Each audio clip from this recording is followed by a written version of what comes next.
Letting go of the urge to seek validation from emotionally immature parents is both an act of grief and an act of liberation.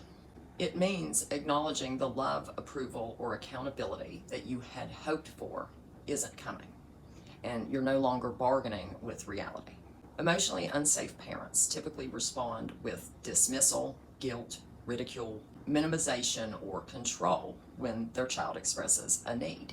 When a child grows up in this kind of environment, validation becomes something you seek like oxygen. Even as an adult, you may find yourself over-explaining, clarifying, or performing, hoping that someone will finally see you. We have to understand this is not about winning their acceptance, but reclaiming our inner voice that was suppressed. A powerful shift happens when you stop asking yourself, how do I make them understand me? And start asking, why do I need someone who is incapable to understand me? Emotionally unsafe parents often lack the ability to self-reflect and empathy. That is their limitation, not your failure.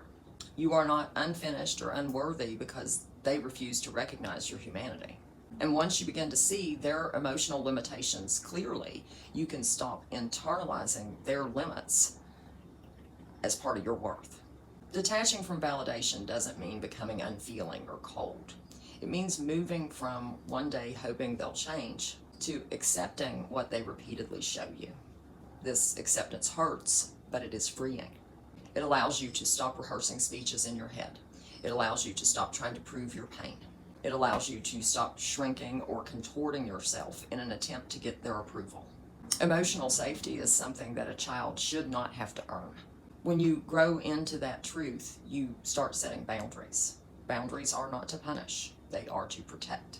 They create breathing room so that your nervous system can heal from constantly having to brace for impact.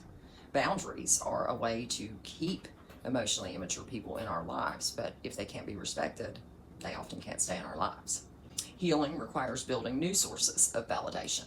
Instead of defining yourself by their reactions, you begin to ground yourself in who you actually are, your growth, your lived experience, your values, your capacity to love. Self-validation sounds like, I know what I experienced. My needs matter. I do not have to defend pain to the person that caused it. Developing relationships with people who do respect, have a curiosity about who you are, and someone who has emotional accountability shows your nervous system what safe connection actually feels like. And then there's grief, because stepping away from the validation also means mourning the parent you wish existed and accepting the one that does. When you stop trying to get emotional safety from unsafe people, you return to yourself. And that is where the real validation, stability, and peace are found. Have a good day.